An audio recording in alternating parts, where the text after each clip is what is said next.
Good morning students. आज start करने जा रहे हैं हम सॉलिड स्टेट का थर्ड लेक्चर, जिसमें हम देखेंगे कि सॉलिड किसे कहते हैं और उसके टाइप्स क्या होते हैं और उसके कुछ प्रॉपर्टीज़ के बारे में।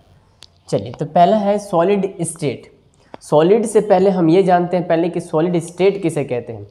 तो फिजिकल केमिस्ट्री का वो ब्रांच जो डील करता है क्या, तो डील्स करेगा बिहेवियर और प्रॉपर्टी जो किससे रिलेटेड होगी, तो सॉलिड से, इसलिए उसे हम कहते हैं solid state.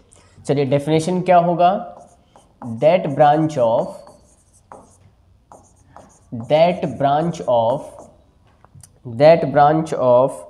Physical chemistry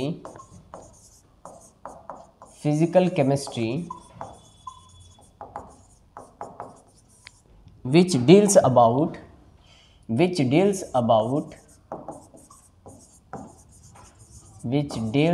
about क्या क्या डील करेगा, deals about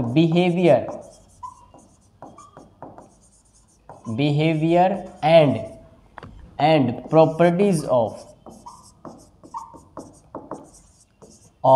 solid is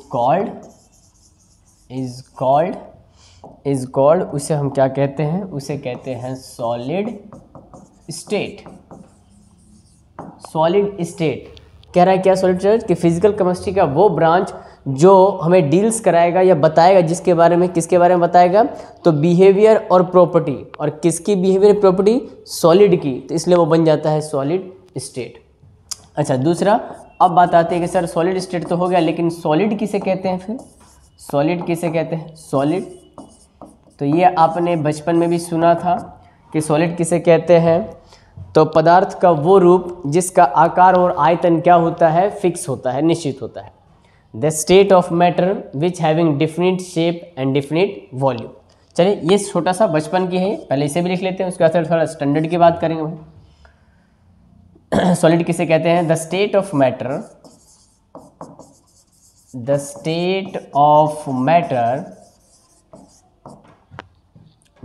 matter which having definite shape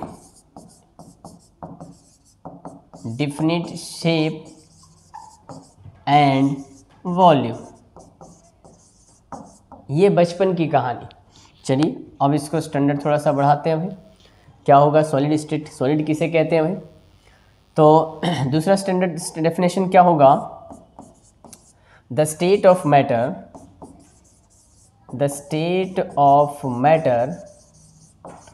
which constituent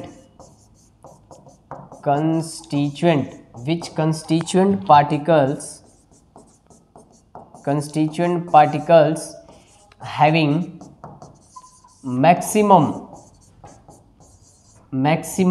potential energy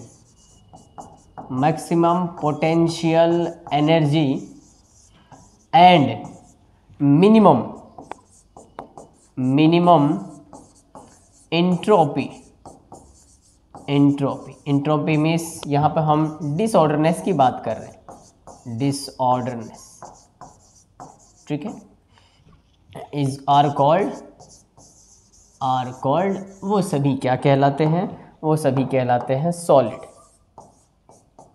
चलिए, सिंपल सा, द स्टेट ऑफ मैटर, पदार्थ का वो रूप है ना जिसके कंस्टिट्यूएंट पार्टिकल्स, यहाँ पे देखो कुछ टर्म आ रहा है बाबू, एक आ रहा है कंस्टिट्यूएंट पार्टिकल्स, और दूसरा है इसमें एक पोटेंशियल एनर्जी, और तीसरा टर्म यूज हो रहा है क्या, तो मिनिमम इंट्रोपी टर्म यूज हो रहा है। इन तीनों वर्ड्स को हम समझते हैं कि कंस्टिट्यूएंट पार्टिकल्स का मतलब क्या होता है, तो पार्टिकल्स का मतलब होता है सबसे छोटा कण, सबसे छोटा, स्मॉलेस्ट पार्टिकल, सबसे छोटा कण होता है, उसी को हम पार्टिकल्स बोलते हैं। अच्छा, दूसरा है पोटेंशियल एनर्जी। तो आपने पढ़ा है कि जनरली हम एनर्जी को डिफाइन करते हैं दो पार्ट्स में, एक होता है पोटेंशियल एनर्जी और दूसरा होता है काइनेटिक एनर्जी। वैसे तो हमारा universe so many types of energies को स्टोर करता है, बट यहाँ हम बात कर रहे हैं टू टाइप्स की एनर्जी, एक है पोटेंशियल और दूसरा काइनेटिक एनर्जी। पोटेंशियल एनर्जी कब डिफाइन होता है, तो कहते हैं ड्यू टू रेस्ट मोशन। जब कोई हमारे पास मैटर है वो रेस्ट मोशन में रहता है, तो उसके पास जो एनर्जी डिफाइन होती है उसे हम कहते हैं पोटेंशियल एनर्जी है उसके पास। और काइनेटिक एनर्जी कब डिफाइन होता है, तो कहते हैं ड्यू टू मोशन। अगर कोई मोशन में हो तो उसके लिए वहाँ पर एनर्जी कौन सी डिफाइन करते हैं, तो काइनेटिक एनर्जी।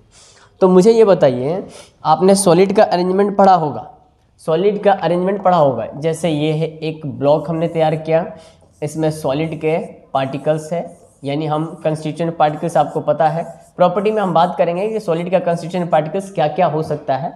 अभी हम मान रहे हैं कि हमने पार्टिकल्स को अरेंज कर दिया ऐसे। ये कहता है कि इस सॉलिड के जो पार्टिकल्स है इनके पास कौन सी एनर्जी होती है। तो अभी आपने कहा कि सर पोटेंशियल एनर्जी तो डिफाइन होता है ड्यू टू रेस्ट मोशन, तो क्या सॉलिड के पार्टिकल्स मोशन कर सकते हैं? ऐसा होगा कि ये भाई साहब उठ के चले आए यहाँ पर? नहीं होगा। इसका मतलब इनके पास काइनेटिक एनर्जी नहीं है, तो होगी कौन सी एनर्जी? तो यहाँ इस्तेमाल करते हैं हम कौन सी एनर्जी? तो पोटेंशियल एनर्जी।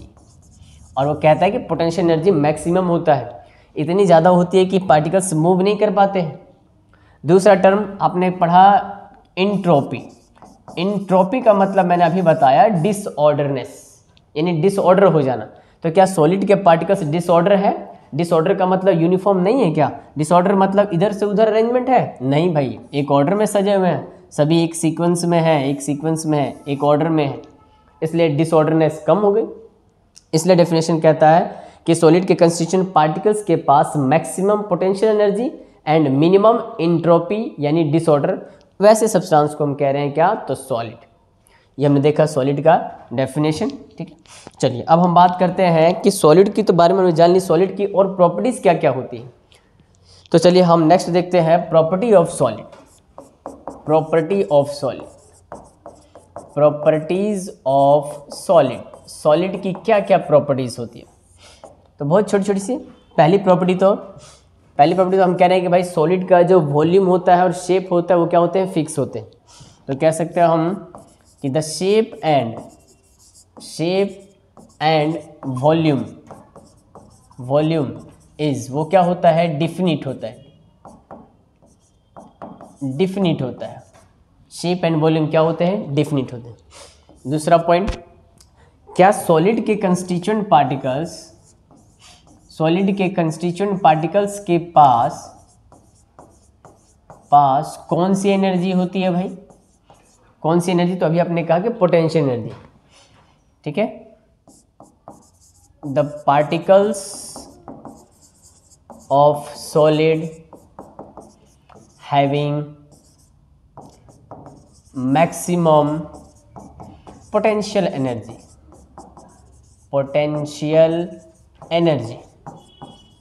ठीक है, एंड मिनिमम इंट्रोपी भी लिख सकते हैं इसी में।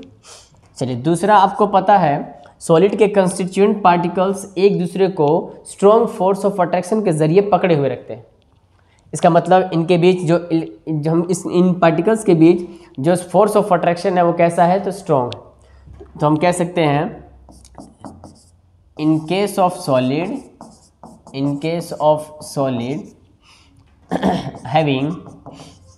having strong intermolecular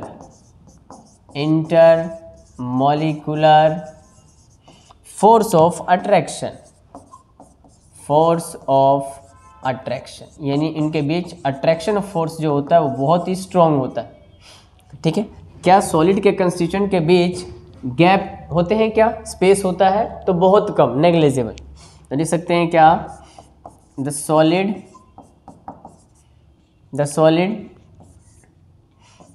हैविंग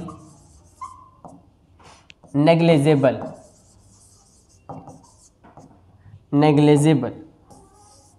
या वेरी कम, बहुत कम लिख सकते हैं। The solid having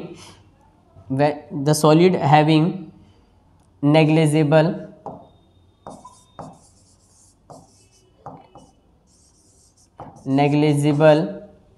intermolecular space, यानी उनके पास स्पेस बहुत कम होता है। ठीक है, चलिए ये कुछ प्रॉपर्टीज है। क्या सॉलिड फ्लो कर सकता है? तो लिख सकते हैं क्या कि सॉलिड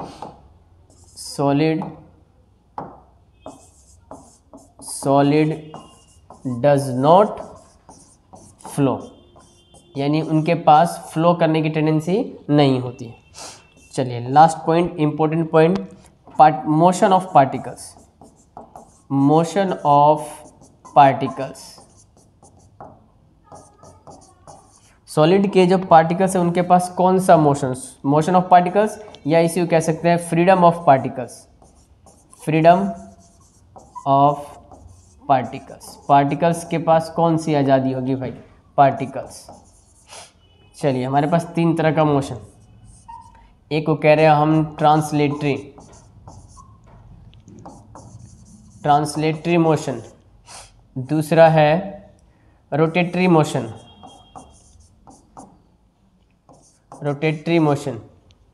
और तीसरा है वाइब्रेशन। तो बताइए क्या सॉलिड के पार्टिकल्स एक जगह से उठकर क्या दूसरे जगह जा सकते हैं? नहीं जा सकते। इसका मतलब उसके पास ट्रांसलेट, एक जगह से दूसरे जगह, ये प्रॉपर्टी नहीं होती है, इसे कह देंगे हम अब्सेंट। ये प्रॉपर्टी इसके पास नहीं होती है, अब्सेंट। कहता है क्या रोटेट हो सकता है, ये पार्टिकल्स उठ के यहाँ जा सकता है? नहीं जा सकता। इसका मतलब रोटेटरी मोशन भी इसके पास नहीं होता है, अब्सेंट। लेकिन हाँ, कहता है क्या सॉलिड के पार्टिकल्स जो है क्या वो वाइब्रेट कर सकते हैं? तो बिल्कुल। डेली लाइफ में हमें पता है कि हमारा सेल फोन है, वाइब्रेशन में लगा देते हैं, देखिए वो वाइब्रेट करता है। इसका मतलब सॉलिड के पार्टिकल्स के पास कौन सी मोशन होती है? तो वाइब्रेशन, जो कि प्रेजेंट होती है। ये हमने देखा क्या, properties of solid. Next lecture में हम देखेंगे टाइप्स ऑफ सॉलिड। मिलते हैं नेक्स्ट लेक्चर में।